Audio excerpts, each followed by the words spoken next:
রাসূল সাল্লাল্লাহু আলাইহি ওয়াসাল্লামের নাম শুনে আঙ্গুলে চুমু খেয়ে চোখ মোছার হুকুম কি? ক শিরক, খ বিদআত, গ মুস্তাহাব, ঘ সুন্নাহ।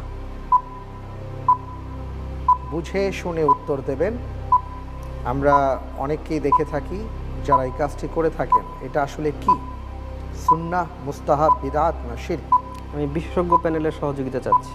বিশেষজ্ঞ প্যানেলের সহায়তা চাচ্ছেন? জি, বিশেষজ্ঞ প্যানেলের সহায়তা দেয়া হোক। আসসালামু আলাইকুম রহমতুল্লাহ। যে আমলটি করলে রসুল্লাহ সাল্লাল্লাহু আলাইহি ওয়াসাল্লাম হাউজে কাউসারের সামনে থেকে তাড়িয়ে দিবেন, শুরু বলবেন দূর হও দূর হও, এই আমলটি হচ্ছে সেটি। অনেক ধন্যবাদ।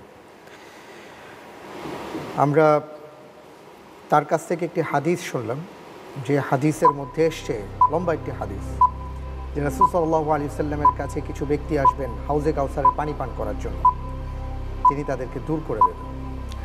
জি, উত্তরটা হচ্ছে খ বিদআত। বিদআত লক করে দেব ইনশাআল্লাহ। ইনশাআল্লাহ লক করে দেয়া হোক বিদআহ।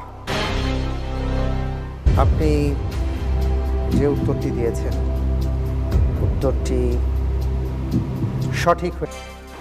বিখ্যাত মুসলিম চিকিৎসক আল রাজি কোন হাসপাতালের চিফ ফিজিশিয়ান ছিলেন? ক কর্ডোবা হাসপাতাল, খ বাগদাদ হাসপাতাল, গ দামেস্ক হাসপাতাল, ঘ ইস্তাম্বুল হাসপাতাল।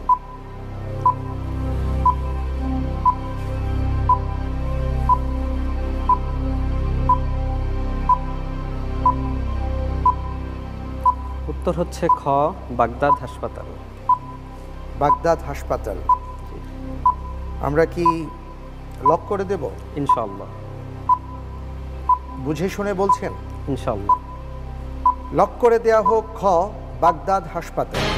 উনি একজন বড় মাপের ফিজিশিয়ান ছিলেন এবং আমরা জানি যে তার নাম স্মরণ করে অনেক বিখ্যাত বিখ্যাত বই বেরিয়েছে, যেখান থেকে বড় বড় ডাক্তাররা আল জুদারি ওয়াল হাসাবা।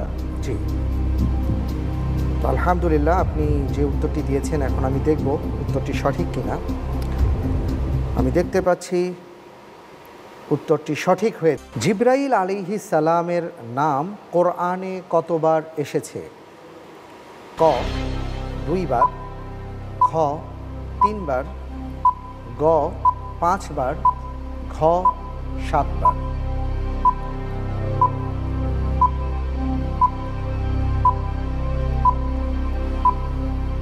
কোরআনে কতবার জিবরাইল আলাইহিস সালাতু ওয়াস সালামের নাম এসেছে? আপনার সামনে 50-50 চান্স একটি অপশন রয়েছে, আপনি সেটা নিতে পারেন। আর যদি মনে করেন যে না আলহামদুলিল্লাহ উত্তর আপনার জানা আছে, তাহলে তো কোনো কথাই নেই। ইনশাআল্লাহ খ 3 বার। খ 3 বার। 3 বার লক করে দেব ইনশাআল্লাহ। বুঝে শুনে বলছেন? ইনশাআল্লাহ। ইনশাআল্লাহ। দেখা যাক আমাদের প্রতিযোগী বন্ধু যে উত্তরটি দিয়েছেন সঠিক কিনা। লক করে দেওয়া হোক খ 3 বার।